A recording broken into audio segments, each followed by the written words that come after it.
주 여호와의 신이 내게 임하여 하나님 아버지께서 우리 육신의 정욕, 안목의 정욕, 이생의 자랑을 구하며 기도하는 것이 아니라 가난한 자들에게 아름다운 소식을 전하기 위해 저희들이 기도하고자 모였습니다.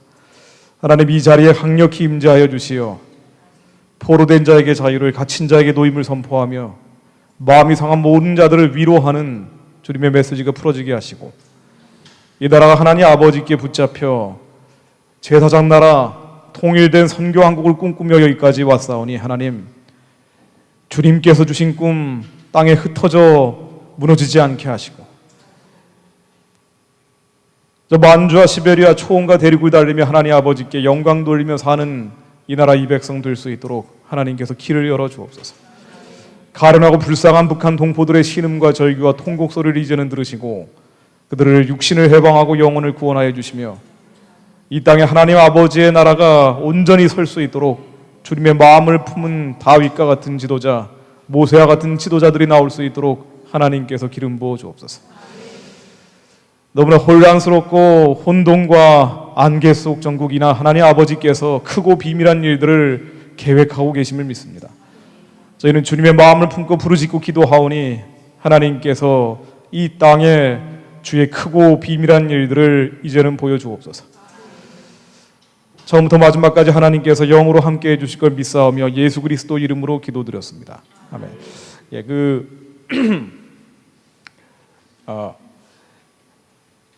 요즘 너무 혼란스럽기 때문에 메시지를 전하는 저도 굉장히 괴롭습니다만은,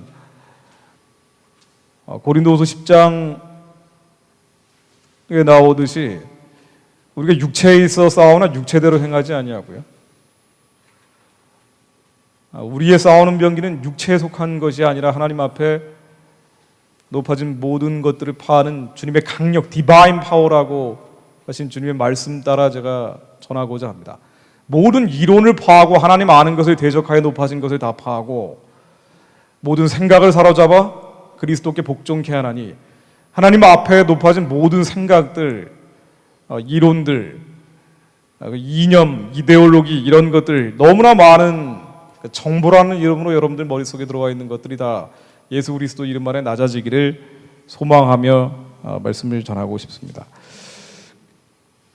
이 최순실 게이트나 지금 흔히 지금 이제 벌어지고 있는 국정에 대해서 정리를 안 할 수가 없는데요, 일반 목회자들 같은 경우는 말씀에 기초해서 기본적인 얘기만 하면은 되지만은 저는 이제 언론인이기 때문에 구체적인 얘기를 안 할 수가 없습니다. 근데 이 얘기를 건드리면은 어쨌든 지금 양극단으로 완전히 벌어져 있는 상태이기 때문에 양쪽에서 다 도를 맞게 됩니다. 참 언급하기조차 두려운 일들인데, 그럼에도 불구하고 너무 잘못된 정보, 거짓된 지식을 가지고 기도하는 분들이 많기 때문에 제가 정리를 안 해드릴 수가 없습니다. 제 의무고 제 또 역할이기도 하기 때문에 어쩔 수 없이 이 문제를 건드려야 되는데, 이제 이렇게 되면은 반드시 이 영상 보시는 분들, 여기 계신 분들도 마찬가지겠지만은 여러분들 생각과 틀린 부분들이 나오게 됩니다. 그러면은 악플이 달리죠. 이번처럼 욕을 많이 먹어본 적이 없는데 양쪽에서 다 먹습니다, 욕을.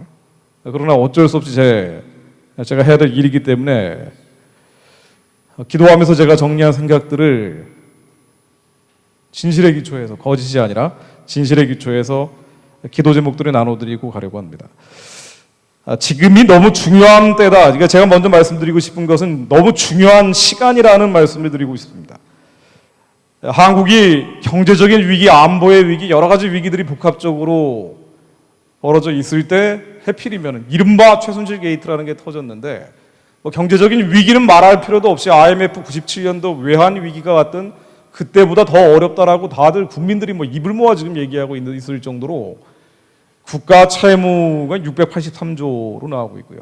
가계부채가 1,500조니까 1,500조를 5천만 명으로 나누면 국민 1인당 3천만 원씩 정도의 가계부채가 있는 상태입니다. 여기서 마치 이제 부풀어 오른 풍선 같은 상황인데, 바늘로 한번 톡 터트리면은 이게 경제 위기, 환란으로 가게 되는 거죠. 그만큼 경제적으로 어려운 상황입니다. 박근혜 정부 4년 동안 국가 채무제가 아까 한 700조 가까운 돈들이 국가 채무, 가계부채가 1,500조고 국가 채무가 682조라고 되어 있습니다.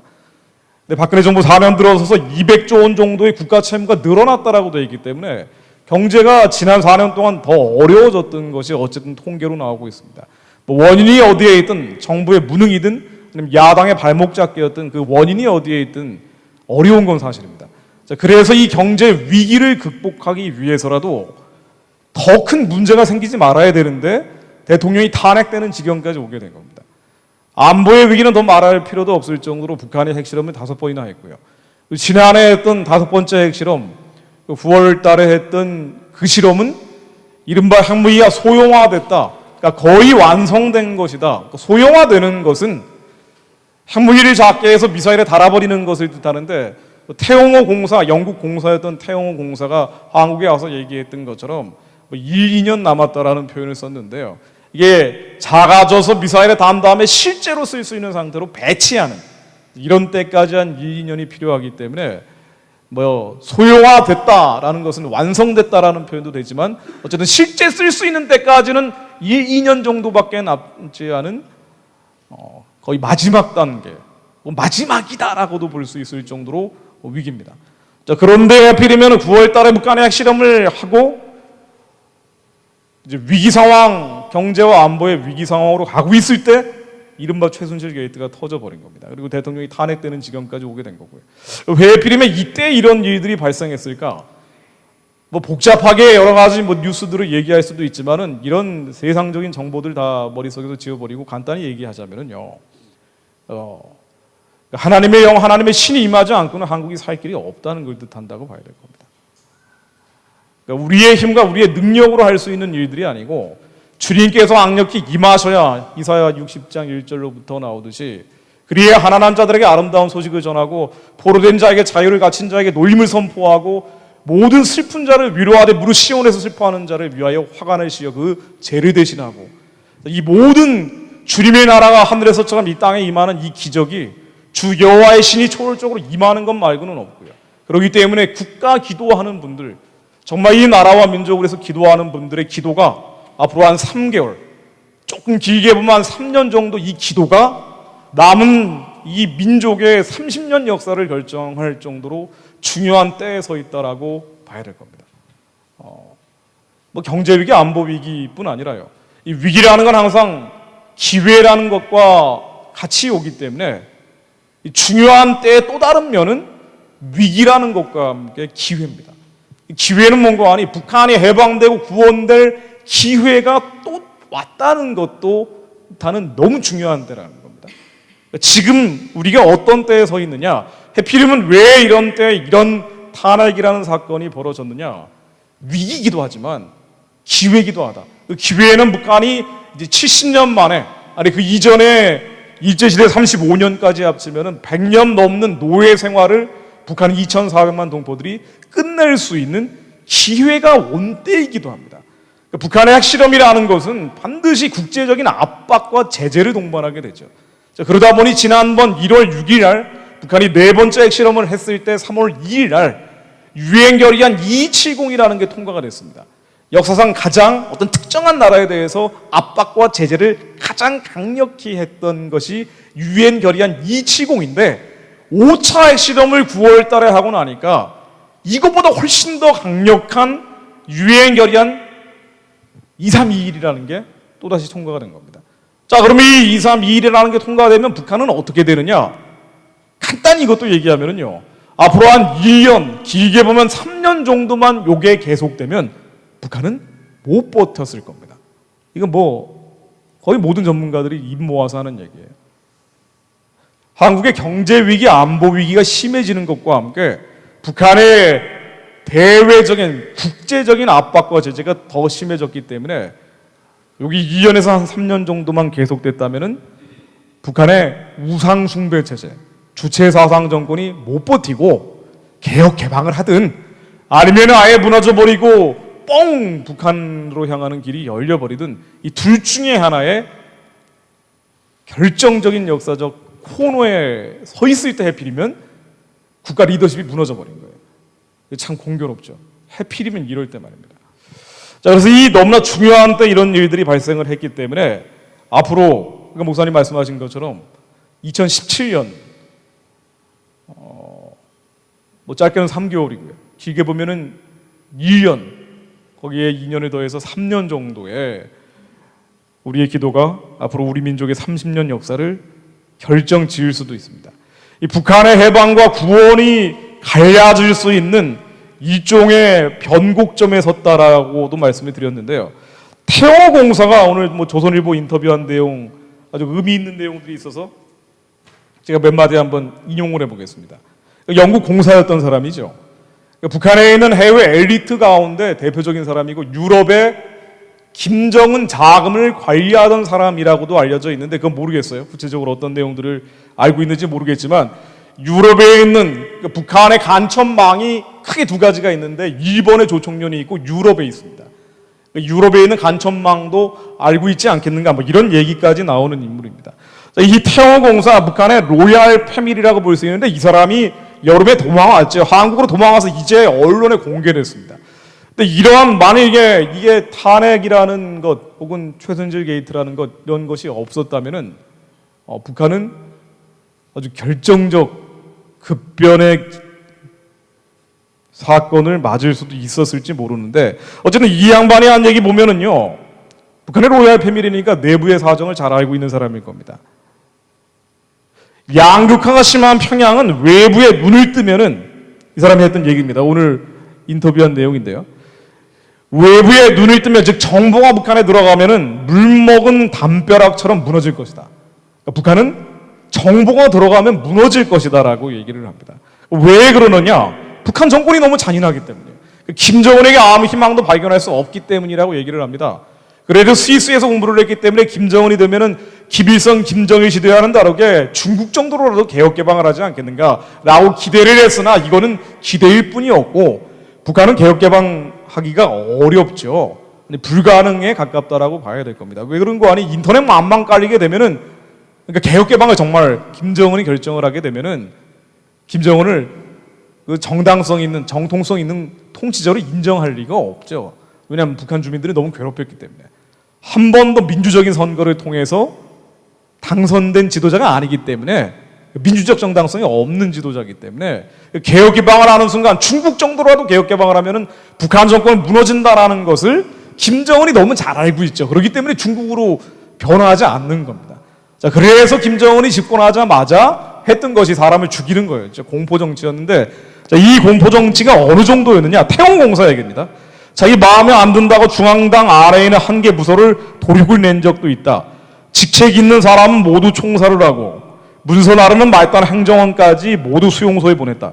이 사람이 직접 알고 있는 이건 이제 뉴스입니다. 지금까지 나오지 않은 얘기들인데 예를 들면 북한의 부총리급이 회의 중에 졸다가 끌려가서 공개 처형을 당하기도 하고 고모부인 장성택도 건성건성 박수를 쳤다는 이유로 처형문에 그렇게 나오죠. 건성건성 박수를 쳤다는 이유로 기관총보다 더 강력한 비행기 잡는 고사총탄이라는 것으로 처형을 당하기도 했는데 이것 말고도 태어공사가 얘기하는 거는 마음에 안 든다고 중앙당에 있는 한 개 부서를 도륙을 내버리고 모두 총살시키고 말단 행정원 가족까지 수용소로 보냈다. 이게 겁을 줘가지고 나머지 사람들이 따라올 수 있을 정도로 하기 때문에 개혁 개방은커녕 북한의 문을 여는 것은커녕 희망이 없는 지도자다. 그래서 나는 도망쳤다라고 얘기를 하는 겁니다. 그리고 대북 제재, 북한에 대해서 개성공단을 폐쇄한다든가 이런 제재가 효과가 있느냐 없느냐 이게 한국에서 이념 싸움, 좌파와 우파 간의 이념 싸움으로 연결돼가지고 아주 극도의 분열 원인이 되기도 하는데 이렇게 얘기합니다. 태용공사는 대북 제재는 유효하다. 그리고 유엔의 제재도 유효하다. 왜 그런 거 아니? 이게 숫자. 북한에 대해서 제재를 하는 것이 숫자, 예를 들면 북한에 들어가는 물자가 줄어드는 이런 숫자의 의미라기보다는 북한 주민들에게 미치는 심리적인 변화를 판단해야 된다. 북한 엘리트와 주민들이 김정은으로부터 떠나게 된다는 그 효과를 만들어낸다는 겁니다. 이 사람이 얘기한 것 중에 아주 중요한 포인트인데요. 이게 뭔가 하니 왜 이 심리가 중요하냐? 유엔 제재라든가 대북 제재라든가 그리고 인권 문제에 대해서 문제 제기하는 이런 모든 것들이 결국 김정은이 신이 아니라는 것을 보여주게 한다는 거예요. 이 사람이 계속 했던 일관된 얘기입니다. 그러니까 이게 뭐 기독교인도 아닌데 신정체제를 무너뜨릴 수 있는 도구가 된다, 뭐 이런 표현들도 나오더라고요. 그러니까 북한이 김일성, 김정일, 김정은을 신으로 만들어 놓은 우상숭배 체제인데 이게 깨져야 된다는 거예요. 이게 깨지기 위해서는 어떻게 해야 되느냐, 압박을 하고 제재를 해서 주민들과 엘리트층이 김정은도 신이 아니다라는 걸 깨닫게 해줘야 된다는 거예요. 그래서 압박도 하고 제재도 하고, 그리고 이 신정체제를 무너뜨리기 위해서는 김정은이 신이라는 마음의 기둥을 허물어 버려야 되는데, 그들은 수령을 신으로 하늘처럼 떠받드는 우상화 교육을 70년 동안 해왔기 때문에 이러한 압박과 제재뿐 아니라 일종의 국민 교양 교육을 해야 된다. 그래서 이 대북 전단 얘기를 많이 합니다. 아마 삐라 날리는 거 있죠. 이런 것들을 통해서 북한에 정보가 들어가게 해야 된다. 압박 제재하는 것과 함께 정보가 들어갈 수 있도록 하면은, 그러면은 우리가 무력이나 폭력이나 완력을 쓰지 않아도 북한 주민들과 엘리트층에 의해서 스스로 무너져 내린다는 거예요.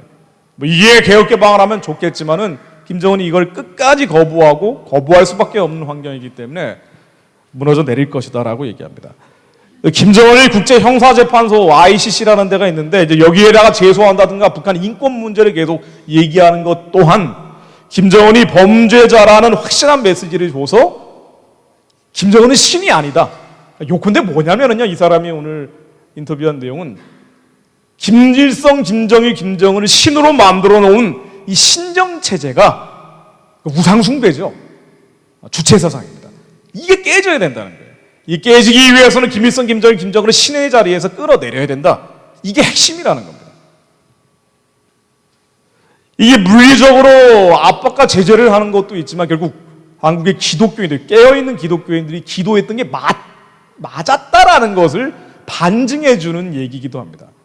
기도할 때 뭐 저도 항상 얘기하지만은 우리가 무력으로, 폭력으로, 완력으로 북한의 핵무기 만드니까 우리도 핵무기 만들어가지고 부딪히자, 이것이 아니고 이 영적인 세계에서 발생하는 것이기 때문에 하나님을 대적하고 심지어 참칭하고 있는 이 김일성, 김정일, 김정은이라는 신정체제에 대해서 이 주체사상이라는 이 흑암과 어둠과 사악한 진에 대해서 마귀를 멸하시는 예수 그리스도 이름으로 무너지라고 선포하는 기도였죠. 이게 맞았다라는 얘기를 하고 있다고 저는 생각을 합니다. 그래서 아마 이러한 제재, 압박, 2년에서 한 3년 정도만 더 하면은 북한의 우상숭배 체제나 주체사상 정권은 무너졌을 것이다 라고 저는 개인적으로 생각을 합니다. 이렇게 중요한 때 한국의 리더십이 무너져 버렸다는 게 안타깝기도 하지만 그만큼 하나님이 뭔가 새로운 일을 준비하고 계시다라는 희망과 소망을 담지하고 있다고도 볼 수가 있습니다. 또 한 가지 제가 말씀드리고 싶은 것은요, 한 명의 기도가 너무 중요하다는 겁니다. 자, 소돔과 고모라가 멸망할 때 이렇게 돼 있죠. 소돔과 고모라가 너무 악이 창궐하기 때문에 하나님이 쓸어버리십니다.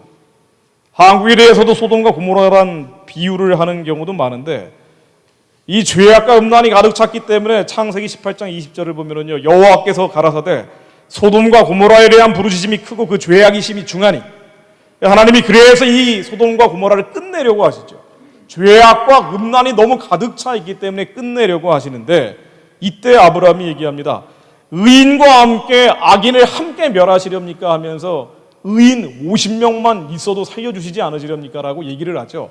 그랬더니 32절에서 내가 10명만 있어도 그 10명으로 인하여 멸하지 아니하리라.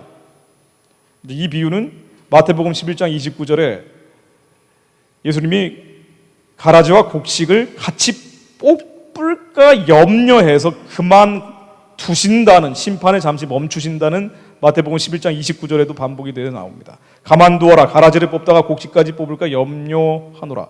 무슨 얘기인 거 아니에요? 이 사회가 소돔과 고모라처럼 흉악과 악이 창궐에 있을지라도 의인 10명이 있으면 그 의인 10명의 피 때문에 이 대한민국이 깜깜하고 하나님께서 심판을 내리시려고 해도 의인 10명이 있으면 그 빛을 보고 하나님이 심판을 미루신다는 얘기입니다. 그러니까 이 의인 10명이 의로워져서 대통령이 되고 국회의원이 되고 장장 차관이 돼서 그래서 세상을 바꾼다는 적극적인 의미가 아니고, 그 의인 10명이 있으면 하나님은 악이 창궐하고 흉악이 번져 있지만 그럼에도 불구하고 이 의인 곡식과 가라지를 같이 싶으면 아직 때가 되지 않았기 때문에 그 의인 때문에, 의인 10명 때문에 잠시 심판을 미루신다는 거예요. 기회를 주신다는 겁니다. 제가 이 탄핵 국면에서 전국에 있는 기도처를 많이 돌아다니게 되는데요. 그 시골에 계신 연로하신 분들이 나 같은 사람이 무슨 기도한다고, 나라와 민족을 위해서 기도한다고 뭐가 달라지겠습니까? 라고 회의적인 얘기를 하실 때가 있습니다. 그러나 전혀 영적인 세계에서는 그렇지가 않은 것이, 그분들이 깨어서 이 나라를 위해서 뭔가 구체적인 일을 하지 않아도 그분들이 예수의 심장을 가지고, 예수 그리스도의 마음을 가지고 예수 그리스도 안에서 이 나라와 민족을 위해 중보할 때 하나님께서 그 심장 가운데 있는 빛을 보시고 이 민족 전체에 대한 심판을 미루실 수 있다는 겁니다. 그래서 이 의인 10명, 나 한 명의 기도가 내가 예수의 심장을 품고 가느냐 안 가느냐가 이 나라에 임박해 있는 하나님의 회초리를 막을 수 있는 결정적 도구가 될 수도 있다는 겁니다. 의인 10명이 소돔과 고모라의 심판을 막을 수 있었던 것과 마찬가지고요. 여러분들이 의인이 되고 알곡이 된다면 하나님, 이 나라에 너무나 죄악과 음란이 창궐해 있지만 하나님, 제가 의인 알곡이 된다면 주님께서 우리의 빛을 보시고 다시 한번 기회를 주실 수 있음을 믿음으로 선포하며 기도했으면 좋겠습니다. 제가 이 한국 상황에 대해서 잠시 정리를 해드리려고 합니다. 너무나 중요한 때 나 한 명의 기도가 결정적 힘이 될 수 있다라는 말씀을 드렸습니다. 나 한 명쯤의 기도가 무슨 도움이 되겠는가? 세상은 수십만 명의 촛불을 덮이고 또 맞불 시위에 수십만 명이 모여서 이념 싸움이 번지고 있는데 내가 여기서 뭘 할 수 있겠는가가 아니고, 이 모든 역사를 주관하시는 분이 하나님이시기 때문에 하나님 앞에 내가 무릎 꿇고 기도할 때 나의 눈물을 보시고 하나님께서 역사를 움직이실 거라는 얘기입니다. 자, 정세는요 2가지입니다. 박근혜 대통령이 탄핵이 되느냐 되지 않느냐, 이 박근혜 대통령에 대한 얘기가 있고요. 또 하나는 박근혜 대통령 이후에 새로운 리더십이 누가 되느냐, 이 2가지 문제가 있다라고 봐야 될 겁니다. 박근혜 대통령이 탄핵이 되느냐 되지 않느냐는 헌법재판소에서 결정이 될 겁니다.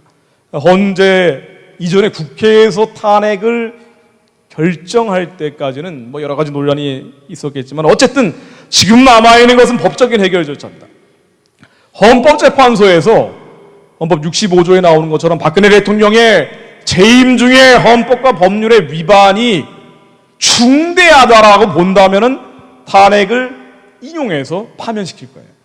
그러니까 단순히 헌법과 법률의 위반이 있다는 것만으로 자르는 게 아니고, 자, 이 헌법과 법률에 대한 위반이 중대하다. 예를 들면은 예전에 2004년에 노무현 대통령 탄핵 사건 때처럼 그때 몇 가지 예를 든 게 있습니다. 한 7, 8가지. 뇌물 같은 걸 받았다라든가, 자, 이런 것이 입증이 된다면 이것은 대통령직을 계속 수행할 수 없을 정도로 중대한 헌법 법률 위반이다라고 해서 파면시킬 겁니다.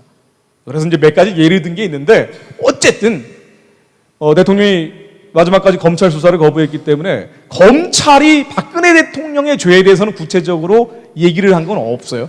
다만 주변에 있는 최순실이라든가 정호성, 안종범, 이 사람들을 기소하면서 대통령도 공모했다라는 표현이 9번 정도 나오는데, 대통령은 수사를 거부했기 때문에 검찰이 이러저러한 죄에 해당된다라고 밝힌 게 없지만 주변에 있는 사람들을 수사하고 기소하면서 대통령도 같이 했다라고 돼 있기 때문에 어쨌든 여기에는 뇌물죄가 들어가 있지는 않습니다.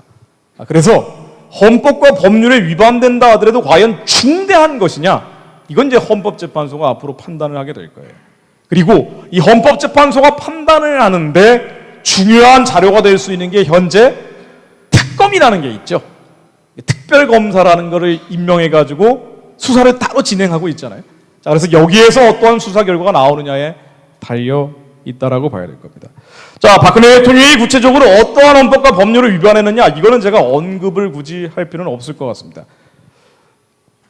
뭐 해도 되겠지만은 뭐 시간도 없고 인터넷 뒤져보면 다 나오는 것들이기 때문에 구체적으로는 제가 얘기할 필요는 없고요. 뭐 크게 보면 2가지죠. 하나는 돈과 관련된 게 있고, 기업들이 돈 내기 싫은데 760억 정도의 돈을 강요해서 돈을 내도록 했다라는 게 하나가 있고, 또 하나는 기밀에 대한 게 있습니다. 공무상 기밀 누설죄라고 해서 이건 일반인에게 전달하면 안 되는 정보를 최순실이라는 일반인에게 전달을 했다라는 이 크게 두 가지 항목이 있어요. 그런데 이 법률에 위반된다라는 것이 박근혜 대통령 주변 사람들을 수사하면서 열거한 것들이 있는데, 이게 중대한 것인지는 이제 헌법재판소가 판단하게 된다는 얘기입니다.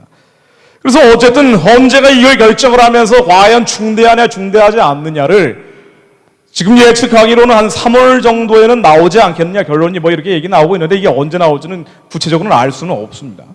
뭐 올해 안에 안 나올 수도 있다는 얘기도 나오고요. 뭐 별의별 얘기가 다 나오는데 어쨌든 지켜봐야 될 겁니다. 어쨌든 헌법재판소가 이것을 법적으로 해결을 하고 있는데, 여기에 대해서 지금 진보와 보수 양진영에서 장외 논리 전쟁이 굉장히 격렬하게 벌어지고 있죠. 한쪽에서는 박근혜 대통령이 헌법재판소가 판단을 해야 될 중요한 12가지 항목들, 이게 국회에서 이러한 헌법과 법률을 위반했다라고 토스한 내용들이 있어요. 이러한 12가지 말고도 이러저러한 것들을 추가적으로 위반했다라고 진보 진영에서는 아주 강력하게 주장하는 것들이 뭐 여러 가지가 또 있고요. 그게 아니라 전혀 박근혜 대통령 잘못한 것이 없다라고 또 보수 진영에서는 기존의 검찰이 언급을 한 경제, 돈과 관련된 강요죄 부분이라든가 기밀 누설과 관련된 공무상 기밀 누설죄, 이것도 전혀 죄가 되지 않는다라고 뭐 그런 논리를 만들어내서 일종의 논리적인 전쟁이 발생을 하고 있기도 합니다. 자, 그런데 이런 정치적인 얘기를 하고자 하는 게 아니고요. 이 법적인 해결 절차에 들어섰는데, 이 법적인 해결 절차 말고 초법적으로 해결하자는 주장이 한국에 또 강력히 일어나고 있는 것 또한 사실입니다. 이게 이제 촛불 시위죠. 촛불 시위는 박근혜 대통령 탄핵이 결정되기 전까지는 일반인들이 주축이었다라고 볼 수도 있습니다. 아마 어떻게 대통령이 이런 식의 추문에 휩싸이느냐, 그리고 워낙 드라마적인 요소가 이번에 많죠. 오늘도 정유라 보도가 나오지만은 어떻게 이화여자대학교에도 부정 입학을 했다라는 의혹이 일고 있는 가운데 시험마저도 부정시험을 본 것이 아니냐, 또 다른 의혹이 나오고 있는, 한마디로 국민 정서를 자극하는 요소들이 굉장히 많습니다. 자, 이러다 보니까 그야말로 한국의 결식 아동이 40만 명이나 되는데 이런 일이 어떻게 있을 수 있느냐라고 이제 촛불 들고 나온 사람들이 많은데, 그렇게 해서 일종의 국민 저항권 같은 게 일어나 탄핵이 결정된 그 다음에는 약간 성격이 바뀌었다고 봐야 될 겁니다. 법적인 해결 절차로 들어섰는데 그 다음에 지금 나오고 있는 촛불 시위는, 지금 나오고 있는 주장들은요, 법적인 해결 절차가 아니고 이 법적인 해결 절차가 의미가 없다, 당장 박근혜 대통령 물러나라는 구호가 주요 구호가 되고 있는 상태입니다. 그리고 황교안 국무총리가 대통령 권한 대행을 하고 있는데 황교안 총리도 당장 물러나라. 그래서 탄핵 이후에 나오고 있는 촛불 시위의 큰 주제는 법적인 해결 절차 기다릴 것 없다, 이거 아무 의미 없기 때문에 당장 방 빼라, 그리고 박근혜와 관련되어 있는 황교안 총리를 포함해서 이 주변 사람들 다 물러나라 라는 일종의 이 법적인 해결 절차가 아니라 힘에 의한 해결을 주장하고 있는 것이라고 봐야 될 겁니다. 자, 그런데 여기에는 이제 평가를 또 하게 되면은 뭐 여기 계신 분들도 뭐 생각이 다를 수 있고, 인터넷 보시는 분들은 또 많은 분들이 생각이 다를 테니까 뭐 별의별 얘기를 다 하실 수가 있는데 뭐 각자 알아서 생각을 하시고요. 다만 법에 의한 해결과 힘에 의한 해결이 있는데, 법에 의한 해결이 아니고 이제 힘에 의한 해결이 됐을 때는 어떤 일들이 벌어지는지는 제가 시뮬레이션을 해드릴 의무가 있을 것 같습니다. 지금 헌법재판소가 박근혜 대통령의 위헌 위법 여부의 중대성을 판단을 해서 파면 여부를 결정한다고 했는데요. 아주 주제도 무겁고 언어들도 굉장히 육중한 어휘들을 제가 사용을 하고 있는데 헌법 시간에 나오는 얘기들이죠. 이런 얘기들은 이제 국민들이 알고 기도하는 것 자체가 쉬운 일이 아닙니다. 그럼에도 불구하고 정확한 정보와 진실의 기초에서 기도를 해야 되기 때문에 어쩔 수 없이 제가 말씀을 드립니다.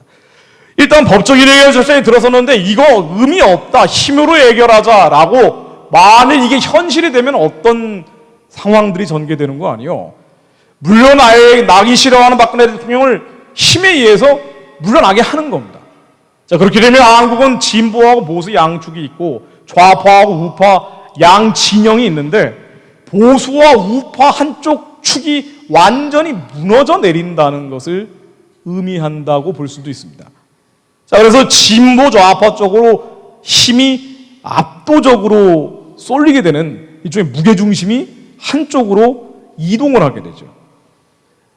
진보 좌파에서 주장하는 것들이 있고 보수 우파에서 주장하는 것들이 있겠지만은 한국은 어쨌든 진보와 보수, 좌파와 우파가 균형을 이루고 있는 상태이기 때문에 한쪽 주장이 이방적으로 받아들여지지는 않아요. 자, 그런데 어느 한쪽 진영이 힘을 잃어버리면은 반대쪽에서 주장하던 것들이 그대로 수용된다는 걸 뜻을 의미합니다. 그래서 법에 의한 해결 절차가 아니라 힘에 의한 해결 절차, 박근혜 대통령 즉각 사퇴, 황교안 총리 즉각 사퇴, 이게 정말 현실이 된다면은 진보 좌파에서 주장하던 것들이 현실이 된다는 걸 뜻해요. 지금 당장 구체적으로 집행이 된다는 걸 의미합니다. 헌법재판소가 법에 의한 해결 절차에 들어섰는데도 불구하고 힘으로 정말 해결된다는 건 어떤 상황들이 발생한다는 걸 의미하냐면요, 이런 겁니다. 촛불 시위 같은 게 굉장히 거세져가지고 그런 일이 발생하면 안 되겠지만 불상사가 생기는 거예요. 뭐 사람이 죽거나 다친다든가 이런 일이 있으면 안 됩니다. 자, 그런데 만약 이런 일이 발생하게 된다면 박근혜 대통령이 이미 지난해 한창 최순실 게이트가 불거졌을 때 내가 임기를 다 채우지 않겠다, 4월에 퇴진을 하고 그리고 대선은 한 6월 정도에 치르겠다고 본인이 얘기를 한 적이 있어요. 직접 국민들에게 대국민 선언을 한 게 아니라 측근들을 통해서 이런 얘기를 발표를 한 적이 있습니다. 자, 그래서 이렇게 자기 임기를 채우지 않겠다라고 말을 해놓은 상태인데 임기를 채우지 않겠다고 말을 해놓은 상태에서 만일 불상사가 발생하게 되면요, 정말 물러나야 됩니다. 이 헌법재판소 심판 결과를 기다릴 것도 없이 촛불 시위 과정에서 앞으로 이제 봄이 되면은 더 많은 사람들이 모이게 될 겁니다. 지금 추우니까 사람들이 줄어든 상태인데 더 많은 사람들이 모여들고 또 흥분을 하고 또 과격한 시위 같은 게 나오고 그러다가 만일 불상사가 생기게 되면은 박근혜 대통령은 이제 헌법재판소 결과와 상관없이 즉각 퇴진 할 수도 있습니다. 자, 그렇게 되면은 이 보수, 진보, 좌파, 우파 이 두 축이 두 개의 날개가 같이 굴려가는 한국 사회에서 보수나 우파라는 축이 완전히 괴멸된다는 것을 의미합니다. 정치적으로 힘을 잃는다는 걸 의미해요. 그럼 진보 좌파에서 주장해왔던 주장들이 이방적으로 수용될 수 있는 정치적 환경이 조성된다는 걸 뜻합니다. 제가 굉장히 말을 조심스럽게 표현을 합니다. 쉽게 얘기하고 단정적으로 얘기할 수도 있지만 이제 그러면은 또 이제 본인들 생각과 다르면 이제 또 난리가 나기 때문에 아주 제가 극도로 절제된 언어를 사용을 하는데 어쨌든 그렇게 되면은요, 그렇게 되면 예를 들면 진보 좌파 쪽에서 70년 동안 주장해왔던 새로운 법이 만들어지고 또 기존의 법이 없어지는 일들이 생길 겁니다. 이게 보수 우파가 견제 장치나 제어 장치가 있을 때는 그런 일이 쉽지가 않아요. 정상적인 대통령 선거를 치르게 된다면은 진보 좌파 성향의 대통령이 되건 보수 우파 성향의 대통령이 되건 본인이 주장해왔던 것들을 이방적으로 법을 만들고 없애기가 쉽지가 않습니다. 근데 이게 비상 상황을 뜻한다는 거거든요. 법에 의한 해결이 아니라 힘에 의한 해결이 만일 정말 현실이 된다면 이건 비상 상황이 터졌다는 걸 뜻합니다. 자, 이렇게 될 경우에는 진보 좌파에서 계속 주장해왔던 국가보안법이 폐지가 될 겁니다. 당장 아마 국가보안법이 폐지가 될 거예요. 그리고 진보 좌파 진영에서 강력히 주장을 해왔던 차별금지법이 당장 만들어질 겁니다. 그럼 국가보안법이 폐지가 되면은 한국의 통합진보당이 해산될 때 그 준거 조항이 됐던 게 국가보안법이었죠. 이른바 종북이라고 불리는 통합진보당이 북한식 사회주의 노선을 따라가다가 헌법재판소에 의해서 해산됐잖아요. 통합진보당도 부활이 될 겁니다. 아마 다른 이름으로 부활이 되겠죠. 이석기, 이정희 이런 사람들도 정치적 구금이 풀리게 되겠죠. 그래서 한국의 북한의 사회주의 노선을 그대로 지향하는 많은 정치인들이 다시 전면에 나서게 될 겁니다. 국가보안법이 사라지면은 김일성 만세, 김정일 만세, 김정은 만세를 불러도 막을 수가 없게 됐죠.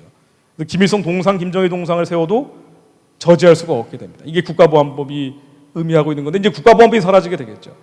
물론 여기에 대해서는 많은 정치적 자유가 허용된다는 것도 하지만 어쨌든 국가보안법이 폐지되고 차별금지법이 조성되면서 차별금지법에 의한 동성애가 확산된다는 객관적인 예측은 가능하다라고 봐야 될 겁니다.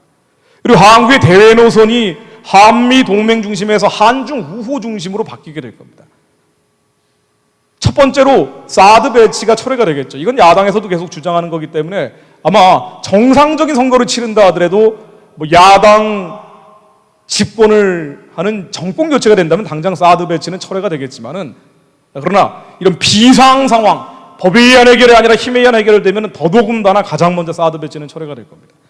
그리고 한미 군사 훈련, 한미 군사 동맹이라는 것도 약화되고 축소되는 방향으로 가면서 한국이 동북아시아에서 누군가에게 기대해 의지를 해야 되기 때문에 그 대상이 중국이 될 가능성이 많아지겠죠. 당장 중국의 보호를 받고 있는 북한도 살아나게 될 겁니다. 북한에 대한 대대적인 지원, 이른바 대북 지원이라는 게 활성화되겠죠. 북한 정권은 회생할 겁니다. 이 대외 노선이 바뀌게 된다는 건 여러 가지를 뜻하게 되는데, 한미 동맹이라는 건 어쨌든 70년 동안 명암이 있는데, 어쨌든 미국이 뭐 빛과 그림자를 다 가지고 있는 세력이기 때문에 기독교 문명이 한국에 들어오게 되는 일종의 통로 역할을 해줬는데, 이게 약화된다는 것도 의미하고, 5,000년 동안 우리는 기독교 문명이 아니고 중국 중심의 대륙 문명, 유교 문명, 인본주의 문화를 받아들였는데 아마 그때로 다시 환원하게 되는 큰 변화를 뜻한다라고도 볼 수가 있습니다. 그래서 이 힘에 의한 해결, 이 주장을 하는 분들 얘기를 들어보면은 왜 헌법재판소가 법에 의한 해결 절차에 들어섰는데도 불구하고 힘에 의한 해결, 아니 우리야 만일 대통령이 헌법과 법률을 위반하면은 탄핵이라는 절차를 거쳐서 끌어내리면 되는데 왜 선출도 법적으로 했기 때문에 퇴출도 법적으로 해야 되는데 법에 의한 해결이 아니라 당장 퇴진하라고 얘기하느냐. 이제 그분들 주장을 들어보면은 박근혜 대통령 퇴진이 문제가 아니라는 거예요. 실제로 그렇게 얘기합니다, 그분들은. 대통령 한 명을 끌어내리는 게 문제가 아니고, 대통령이 이런 문제가 생겼던 거는 대한민국 사회의 구조적인 모순 때문이기 때문에 대통령 한 명을 끌어내리는 거는 헌법재판소에 의해서도 가능하지만, 우리의 이 힘에 의한 해결을 주장하는 것은 이거 말고도 우리 사회에 적폐가 너무나 많기 때문에 이걸 근본적으로 바꿔야 된다. 그래서 이걸 혁명이라고 표현을 하죠. 야당에는 유력한 대권 후보들도 혁명을 해야 된다라고 표현을 하는 게 이제 이것 때문에 그렇습니다. 사실상 힘에 의한 해결이 되면은 한국은 혁명적으로 변화하게 될 겁니다.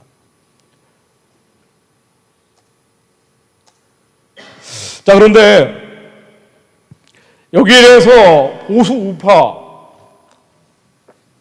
특히나 안보 문제라든가 공안 문제 같은 데 관심을 많이 가져왔던 뭐 노령층이라든가 이런 분들은 굉장히 우려를 표하고 있죠.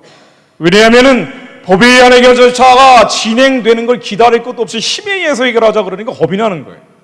당장 국가보안법이 폐지되고 차별금지법이 제정되고 한미동맹에서 한중 우호라는 거로 바뀌게 되고 북한 정권에 대한 지지, 지원, 후원이 늘어나게 되고, 자, 이렇게 되면 한국 사회의 많은 변화들, 적폐를 청산한다는 명분으로 이른바 재벌 청산이라든가 강남 부자들에 대한 부유세라든가 많은 시장 경제, 독소 법안들도 만들어질 거라고 예측이 되기 때문에, 자, 이런 부분들에 대해서 보수 우파는 굉장히 경계심을 표하고 있는 것이 사실입니다.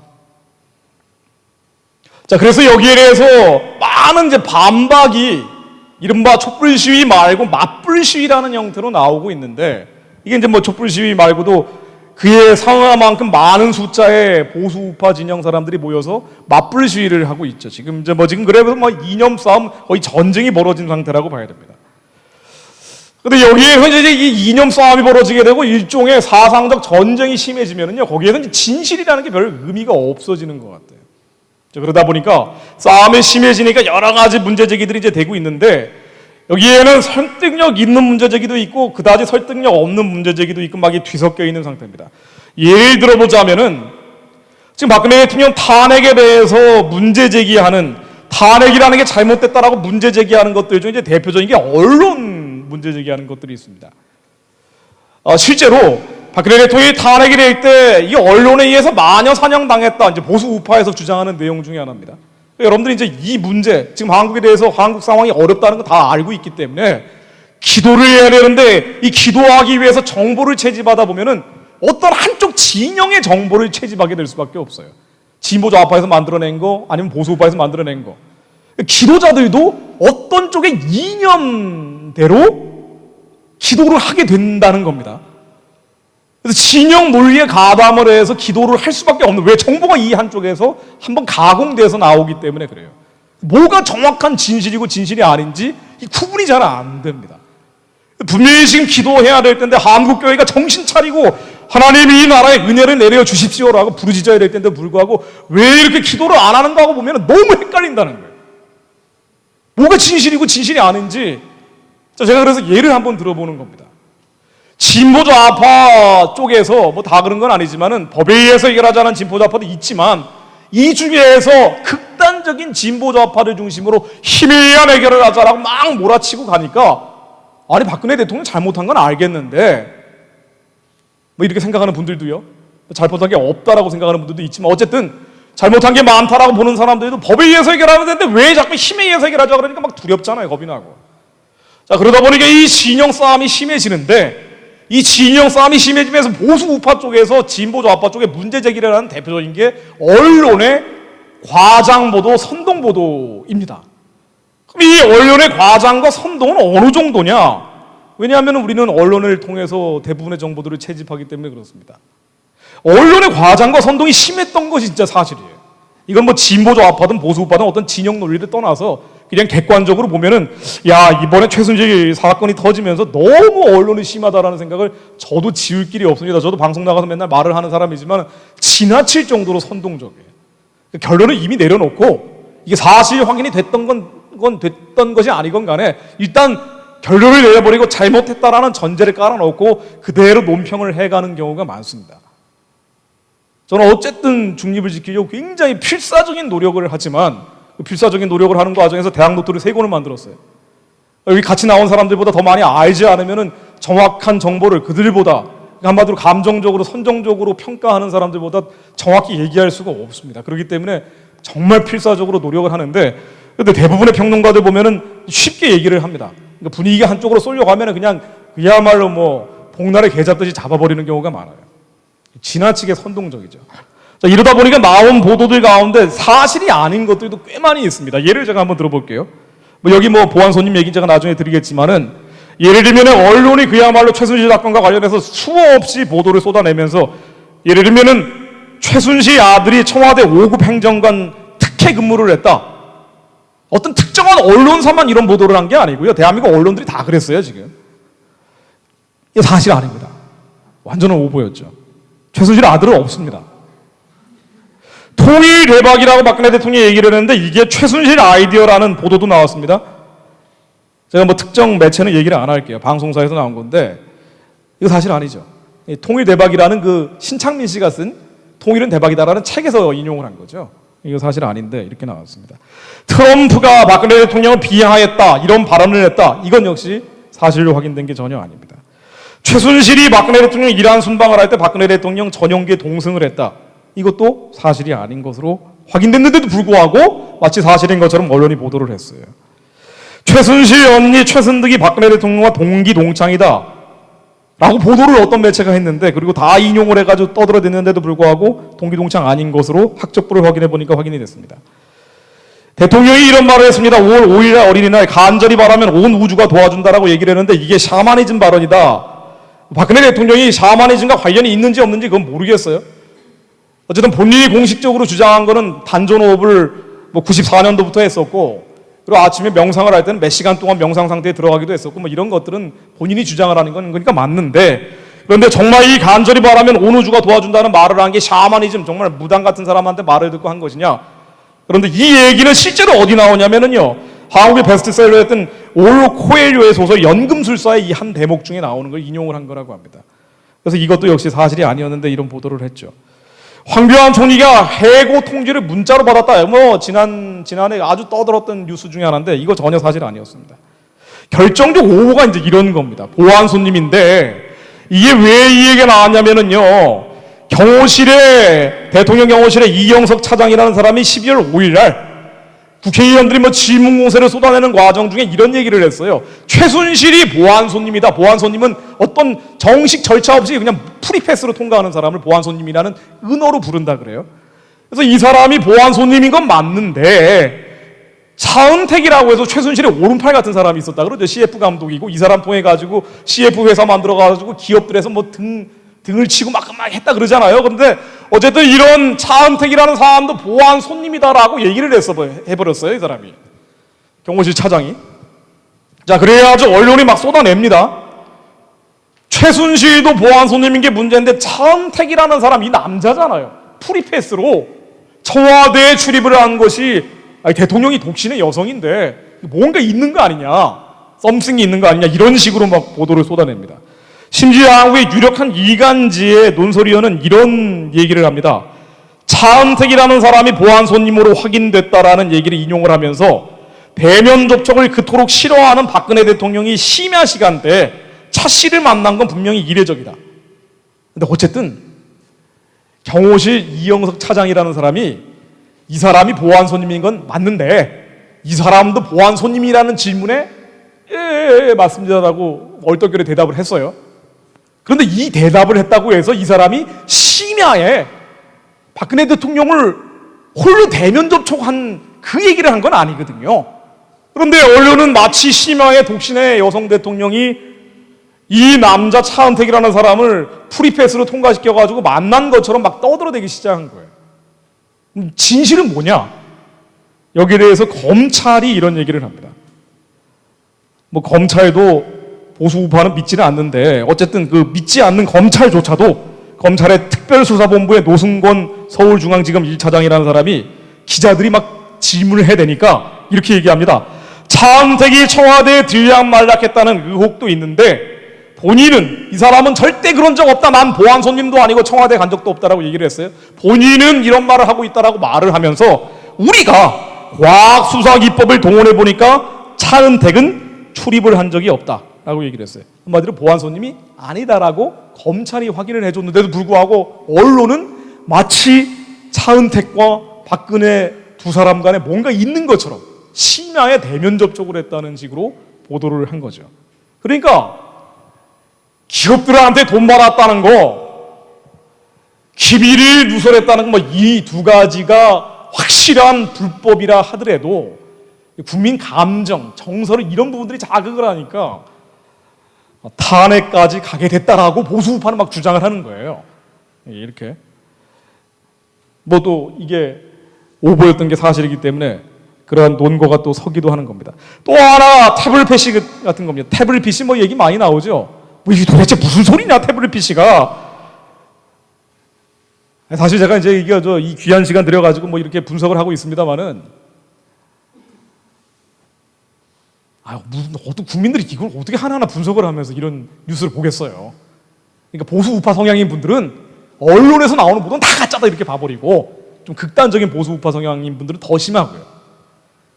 좀 진보 좌파 성향이나 중도 성향인 분들은 이제 언론에서 나오면은 일단 필터링 없이 야 이거 다 문제다라고 이제 한마디로 이제 단정적으로 보고 진영 논리로 되게 가요.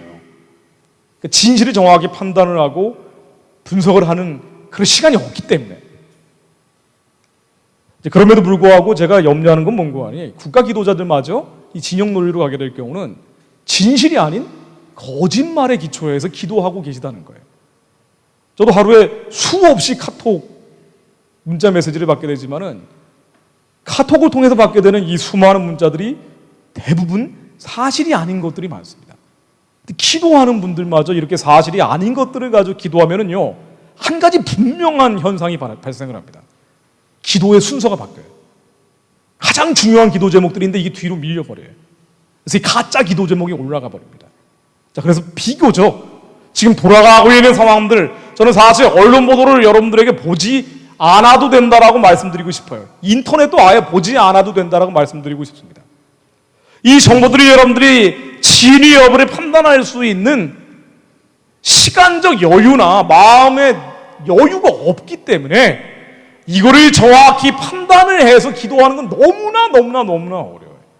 그럼에도 불구하고 카톡에서 돌아다니는 인터넷은 걸러지지도 않은 정보들인데 이러한 1차 조작판 찌라시 같은 얘기들을 가지고 기도하면은 기도 순서가 뒤죽박죽이 돼서 정말 기도의 우리의 회개와 미래의 일에 대한 소망이 사라져버리고 그야말로 이념 전쟁, 예를 들면 박근혜를 무조건 당장 끌어내려야 된다는 극단적인 주장을 하거든가 아니면 빨갱이는 다 때려잡아야 된다는 극단적인 주장, 어떤 이념 싸움으로 가버리더라고요.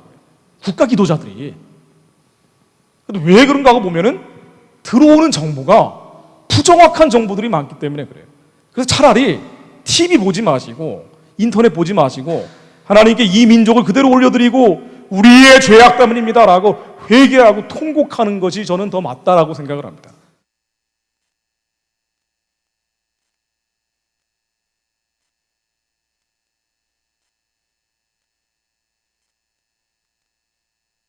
이념 싸움이 되고 진영 논리가 돼버리면은 원래 그래요. 이게 가공이 됩니다. 진실은 정확한 진실보다는 어쨌든 더 큰 위기를 막기 위해서 때로는 선동도 하고 때로는 거짓말도 동원하고 그리고 패싸움이 되는 거예요. 자, 그런데 보수 우파 진영에서조차도 진실이 아니고 일종의 선동성, 어떤 때는 약간의 왜곡이 들어가 있는 주장들을 하게 되기 때문에 이제 더 큰 혼란으로 이제 비화되고 있는 거라고 봐야 될 겁니다. 자, 그런데요, 제가 염려하는 부분은 아까 말씀드린 것처럼 기도하는 분들만큼은 이러한 여러 가지 정보들을 한 번은 그냥 좀 걸러 들으실 필요가 있을 것 같아요.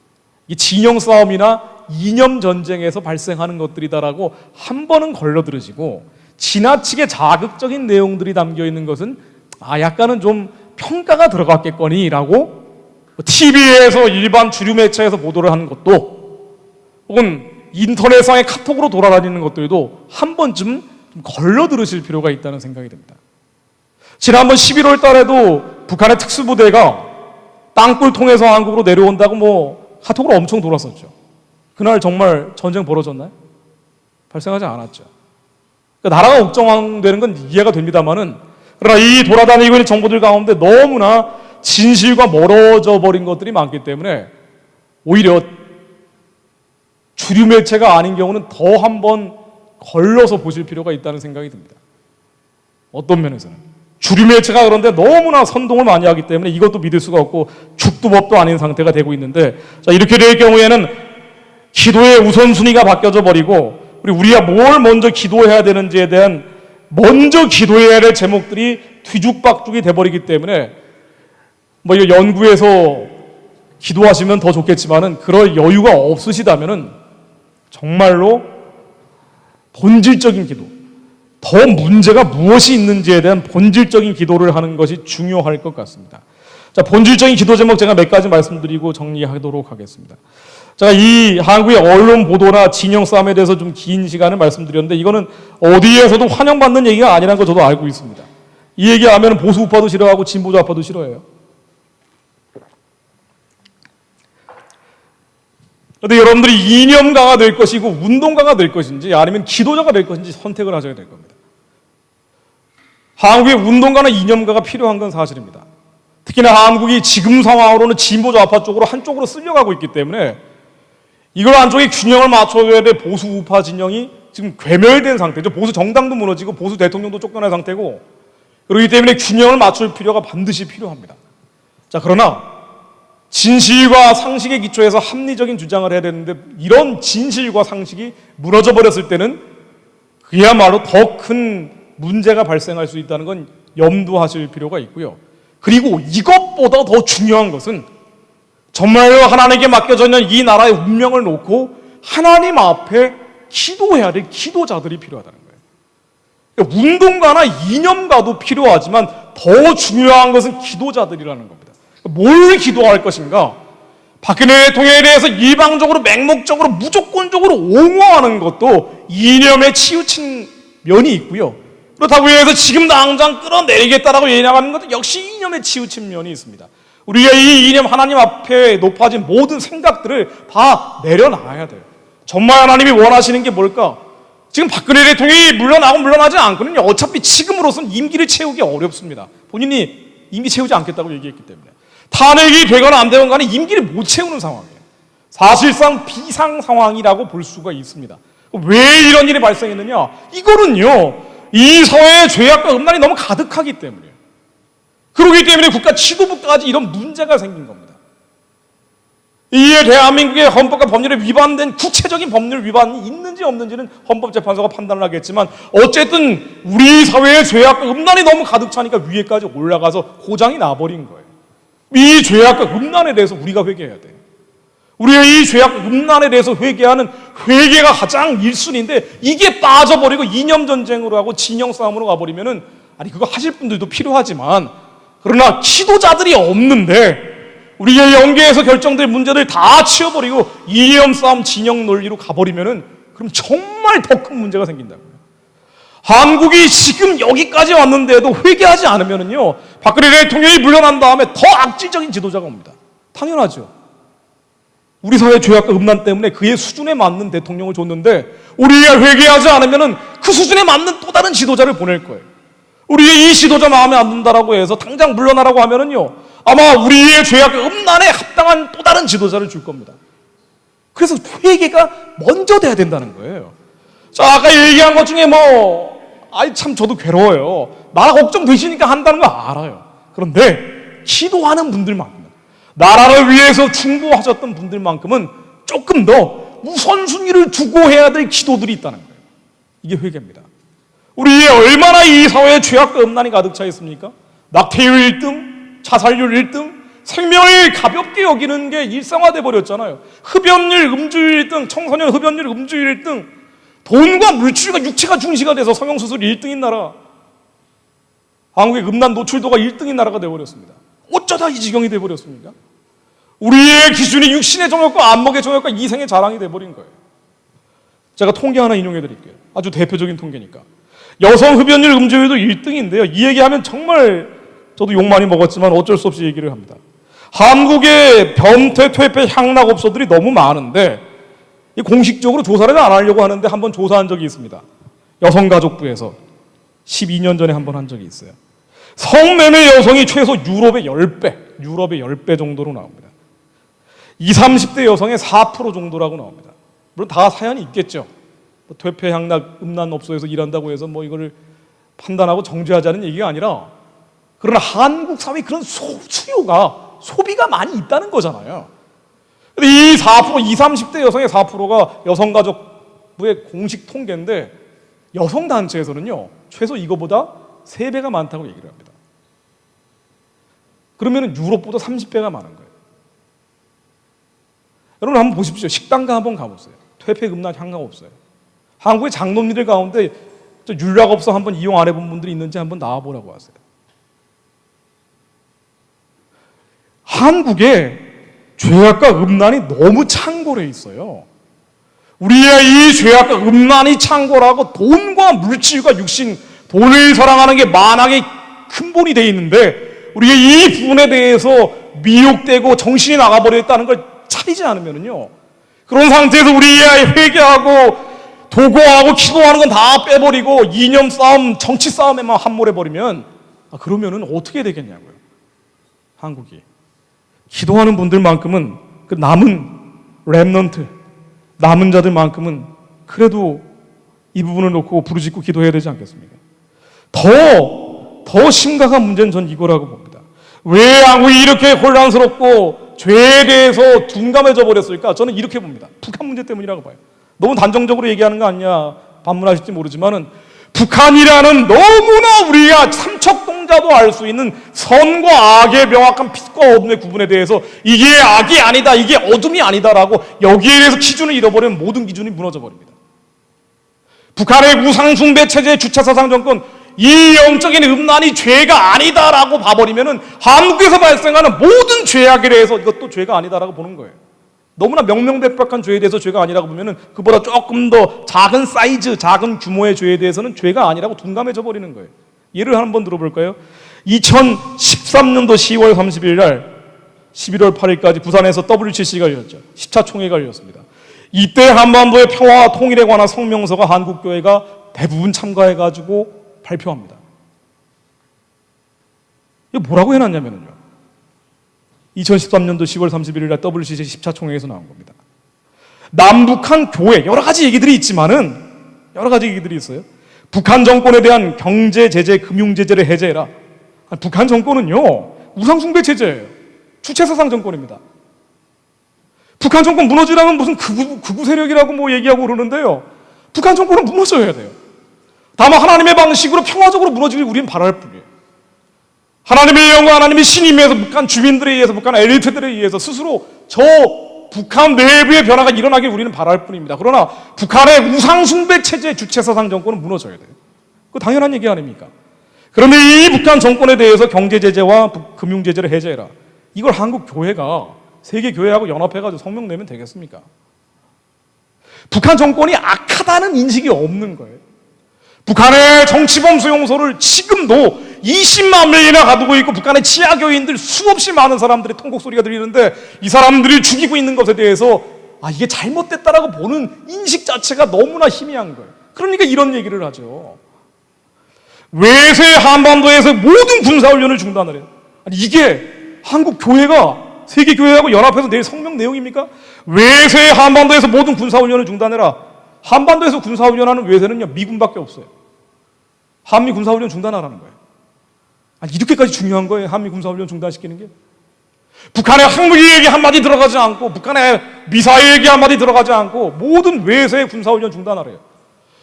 한국 교회가 이런 가장 기본적인 영적 분별력이 무너져 버리니까, 술 먹고 담배 먹고 온갖 나쁜 짓 하고 돌아다니는 데 대해서도 성도들에서 할 말을 못 하는 거예요. 그러니까 지금 뭐 촛불 시위 나가고 맞불 시위 나가고, 이거 이전에 박근혜 대통령 탄핵을 해야 되느냐 탄핵하지 말아야 되느냐 이런 정치적인 고급 논리 이전에 기본적인 영적 분별이 마비돼 버린 거예요, 한국 교회가. 북한 동포들이 죽어가는 것에 대해서, 강제로 송환당하고 있는 여자들이 눈물 흘리고 있는 것에 대해서 미안해하는 마음이 없는 거예요. 이게 죄라는 겁니다. 분별력이 마비돼 버린 거예요. 강제 송환당한 여성들이 아이를 낙태당하고 죽어가면서 그 아이 낙태된 애들을 태반 주사로 만들어서 한국에서 수입해 오는 것에 대해서 분별력이 없는 거예요. 이걸 우리가 맞으면서 건강해진다라고 주사 맞고 있는 것이 나쁘다는 걸 모르는 거예요. 이게 안 돼 있는데 어떻게 정치적인 얘기하면 뭐합니까? 또 이런 얘기도 있어요. 정전협정을 평화협정으로 대체해라. 이건 참 가관인데 이건 설명을 안 하겠습니다. 길어지니까. 남북한 교회의 협력과 연대라는 표현이 들어갑니다. 남북한 교회의 협력과 연대. 이거 정말 회개해야 됩니다. 북한의 교회가 어디 있어요? 북한의 지하교회는 지하교인들이죠. 드러나 있지 않으니까 그 교회하고 연합하자는 게 아니잖아요. 봉수교회, 칠골교회 얘기하는 거 아닙니까? 봉수 칠골교회가 교회입니까? 그게 교회가 아니라 그러면 극우인가요? 봉수 칠골교회는 김일성이 하나님이라고 고백하는 김일성 성전 같은 곳이에요.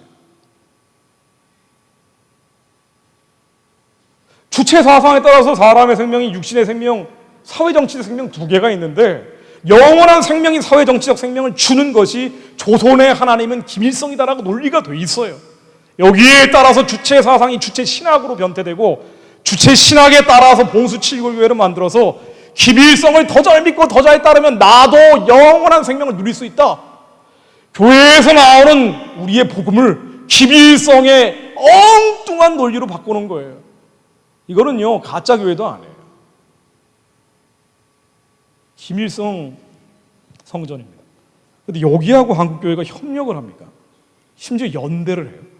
예수 그리스도하고 베리알이 같이 가자는 거 아니에요. 이걸 한국교회 태반이 성명을 같이 내놓고 부끄러워하지 않는 거예요.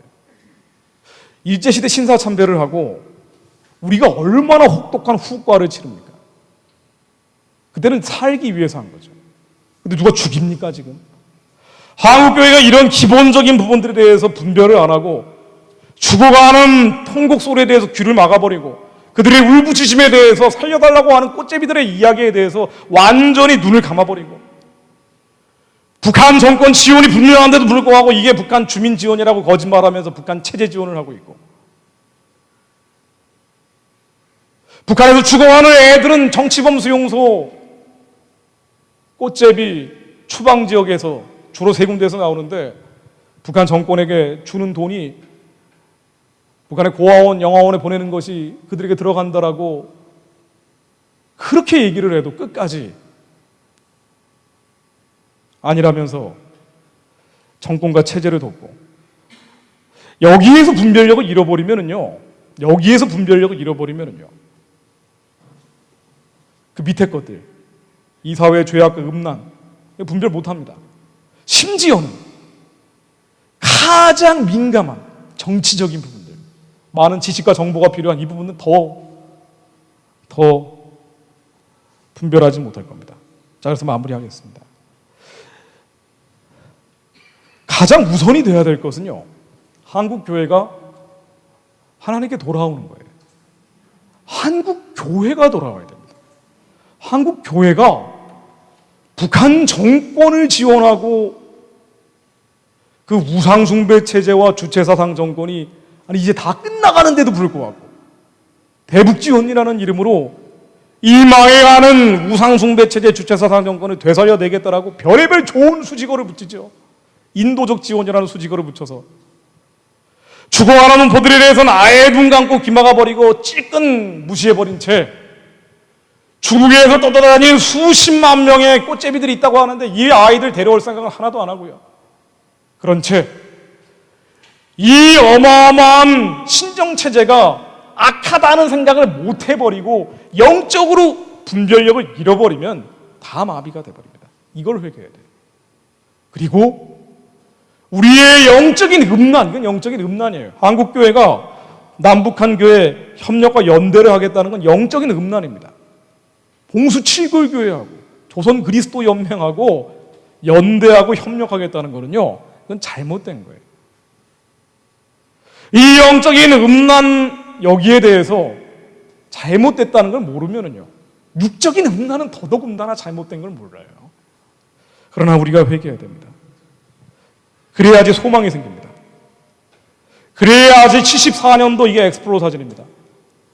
무려 일주일 동안 670만 명이 왔어요. 그때 모였던 수많은 사람들은요, 대한민국의 70년 역사가 부흥의 역사였죠. 광장에 몰려 나와서 민중봉기 하자는 게 아니고요, 예수혁명하자 그랬어요. 하나님께 이때 우리보다 죄악이 적었던 우리 선배 세대들인데 그럼에도 불구하고 하나님 앞에 우리의 죄악들이 내려놓고 우리는 예수 앞에 모두 죄인이기 때문에 우리의 죄에 대해서 다 내려놓고 회개하면서 울부짖었습니다. 다시 주님께 돌아오면서 회개하고 울부짖어야 돼요. 교회가 정신 차려야 됩니다.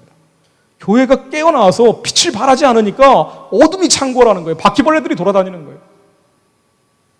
쥐떼가 소통 창궐하는 겁니다. 그러면 하나님이 크고 비밀한 일들을 보여주실 겁니다. 예레미야 33장 3절에 나오듯이 너는 내게 부르짖으라 내가 알지 못하는 크고 비밀한 일들을 보이리니, 하나님은 분명히 크고 비밀한 일들을 계획하고 계신데 국가 기도하는 사람들마저 이제 정치 싸움, 이념 싸움 여기에 너무 여유가 있으시면 가세요. 제가 아직 가지 말라는 건 아니에요. 그런데 어떤 쪽인 그 마음대로 하세요. 그런데 정말 해야 될 회개와 본인의 교회는 봉수 칠골교회 연합하고 연대하고 북한 동포 돕게 한다고 하면서 북한 정권 미주 교포들 통해 가지고 달러 보내고 있으면서 그러면서 앞불 집회 나와가지고 박근혜 대통령 지켜야 된다고 부르짖고 있는 게 이게 과연 순서가 맞냐는 거예요. 전 순서 얘기를 하는 겁니다. 뭐가 잘 되고 잘못되고를 떠나가지고요. 영적인 음란, 한국 교회의 영적인 음란에 대해서 얘기를 하고요, 한국 사회의 육적인 음란에 대해서 얘기를 해야 돼요. 성도들한테 예수만으로 살 수 있는 예수의 생명을 가르쳐줘야 됩니다. 돈과 물질과 육신의 쾌락이 아니라 정욕이 아니고요, 교회 다닌다고 출세하고 권력 잡는 게 아니잖아요. 예수님 우리에게 주시려는 건 우리 안에 생명입니다. 우리의 이 영원한 생명만으로 살 수 있다는 것을 가르쳐주고요, 룸사롱 안 가도 살 수 있게 만들어줘야 돼요.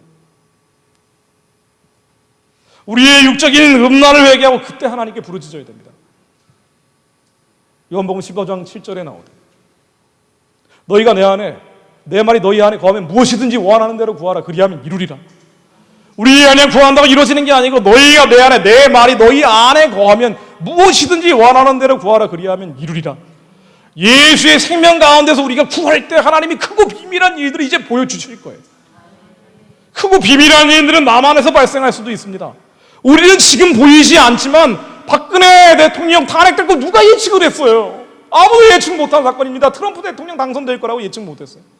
우리가 예측 못했던 일들이 발생을 하는 거예요. 지금도 보세요. 예를 들면 황교안 총리가 누가 대통령 대행이 될 거라고 생각을 했겠습니까? 아주 독실한 기독교인으로 알려져 있죠. 근데 이분이 대통령 대행을 맡고 있는 건 굉장히 다행스러운 일이라고 생각을 합니다. 전 먼 미래를 떠나서. 어쨌든 경건한 인물이 이 혼란한 상황에 그나마 관리하고 있는 것만으로 굉장히 한국에겐 복된 일이 될 수 있어요. 누가 예측을 했습니까? 원래 황교안 총리는 세월호 사건 이후에 총리가 맡을 사람이 없어가지고 장관이 인사청문회 통과하기 쉬우니까 총리를 지명한 거예요. 근데 문창극 총리 지명자가 떨어져 나갔었잖아요. 그래서 원래 단기 한 2, 3개월 하다가 그만둘 거라고 봤는데 장수 총리가 돼버렸습니다. 이번에 김병준 총리 내정자를 박근혜 대통령이 또 지명을 했잖아요. 좀 좌파 성향. 이 사람 될 거라고 봤는데 야당이 거부해버렸어요. 서로 이해관계가 달라가지고. 그래가지고 박근혜 대통령이 더 야당 성향에 맞는 사람 추천해달라고 그러는데 국민의당하고 더불어민주당 이해관계가 달라가지고 또 싸우는 바람에 총리 지명을 못했어요. 그러다가 원래는 그만두기로 한 사람인데 황교안 총리가 대통령 대행이 돼버린 거예요. 누구도 예측 못한 일입니다. 여론조사에 안 나온 일이에요. 아무도 몰라요. 한국 정치는 아무도 모릅니다. 다음번 대통령 선거 언제 할지도 몰라요. 대통령 후보로 누가 나올지도 몰라요. 제가 장담하건대 지금 여론조사는 전 대통령 선거에서 정말 반 이상 틀릴 거라고 봐요. 지난번 총선 때, 지난해 4월 총선 때 생각해 보세요. 새누리당이 반드시 압승한다고 나왔습니다. 왜냐하면 야당이 분열돼 버렸기 때문에 여당이 압승한다고 나온 거예요. 그런데 여당 압승을 해서 180석 이상을 잡을 거라고 얘기를 했는데 예측을 해고 모든 여론조사, 모든 정치평론가가 그렇게 얘기했어요. 적어도 160석 정도는 나올 것이다. 근데 뚜껑을 까보니까 새누리당이 그야말로 막장공천이라는 걸 하면서 너무 오만하고 교만을 떨다가 국민들한테 밉상을 받아가지고 123석인가 밖에 안 나왔어요. 완전히 망해버린 겁니다. 이거 예측 못합니다. 한국은 이제 예측의 범위를 뛰어넘어 버렸어요. 말랑말랑한 밀가루 반죽 같은 상태. 이때 이념 싸움, 정치 싸움으로 해결될 수 있는 상황이 아니라고 저는 봅니다. 그거 하실 분들도 필요하지만 시도하시는 분들은 이념 싸움, 정치 싸움보다 카톡으로 잘못된 정보 가지고 댓글 다는 것 이전에 먼저 해야 될 게 있다는 거예요. 그 기도입니다. 본인이 다니는 교회를 깨우는 거예요. 성도들을 일으켜 세우는 겁니다. 육적인 음란과 영적인 음란을 회개하는 거예요. 그때 하나님께 소망을 가지고 기도하면 우리야 전혀 예측하지 못한 다윗 같은 한국의 부흥을 만들어낼 대통령을 하나님이 주실 수 있어요. 우리에게 믿고 기도해야 됩니다. 북한의 동포들을 해방하라 모세와 같은 지도자를 주실 수 있어요. 왜 하나님이 박근혜 대통령이 그래도 김정은보다 훨씬 나은 사람 아니에요. 아무리 잘못을 해도. 김정은이 먼저 물러나야 되는데 왜 박근혜 대통령 5년짜리 단임제 대통령 4년이나 했는데도 물러나게 하느냐 말이에요. 우리가 제사장 나라가 되어야 되기 때문에 우리에게 요구되는 하나님의 기준이 높은 거예요. 그 기준은 하나님께 부르짖는 대통령, 하나님을 두려워하는 대통령, 경건하고 거룩한 국가의 지도부를 이제는 한국의 지도자들이 달라고 부탁을 해야 된다는 얘기입니다. 우리가 지금까지 이 부탁을 안 했어요. 이제는 통일 한국에 대해서 저 만주와 시베리아로 뻗어나가야 되는 선교하는 나라가 되어야 됩니다. 예루살렘까지 직접 연결해서 기차 타고 자동차 타고 거기에 복음을 전해야 돼요. 제발 이 시긋지긋한 싸움 끝내고요. 하나님께 예수님 다시 오실 길을 예비할 수 있도록 한국의 교회를 일으켜 세워야 돼요. 그러기 위해서는 한국의 국가 지도자도 하나님을 아는 사람이 돼야 된다는 거예요. 하나님을 두려워하는 경건하고 국가 지도부가 나와야 된다는 겁니다. 우리가 이 기도가 우선이라는 거예요. 여러분, 이념 싸움, 정치 싸움 여유 있을 땐 하세요. 근데 이거보다 국가 기도가 먼저입니다.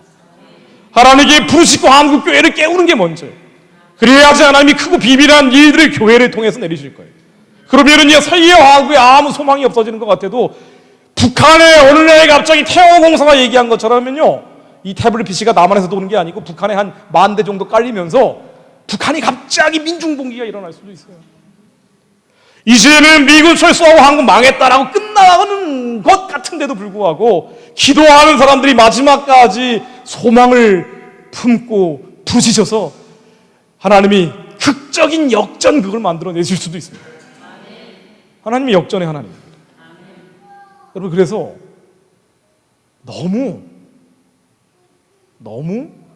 카톡 돌아다니는 것에 너무 이렇게 괴념하지 마세요. 뭐 날짜 정해가지고 전쟁 난다라고 또 놀고 있던데요. 그런 갔다 와세요. 나라 걱정되니까 이렇게 막 만드시는 거예요, 그분들이. 나라 걱정돼서 하시는 건데, 이념 싸움, 정치 싸움을 하실 분들이고, 기도하는 분들은 우선순위를 정해서 하나님 앞에 회개하고 부르짖고 크고 비밀한 일들을 구하면 반드시 주실 것이라고 저는 믿습니다. 같이 기도하겠습니다. 하나님 아버지, 저희들이 이 땅의 죄악과 음란에 대해서 회개하지 아니하였고 주님 앞에 부르짖지 아니하였고 영적인 음란과 육적인 음란이 이렇게 창궐해 있는데도 불구하고 하나님 앞에 온전히 서지 못하였던 것을 회개합니다. 하나님, 우리가 우선순위가 있다는 것을 알고 있습니다. 모든 일은 때가 있고 기한이 있음을 믿사오니 하나님, 주님 앞에 저희들이 회개하며 기도합니다. 부르짖으며 하나님께 외칩니다. 하나님, 이 나라 살려주옵소서. 이 민족 구원하여 주옵소서. 이 나라의 구원과 소망을 위해 주여 삼창하고 함께 기도하시겠습니다. 주여, 주여, 주여.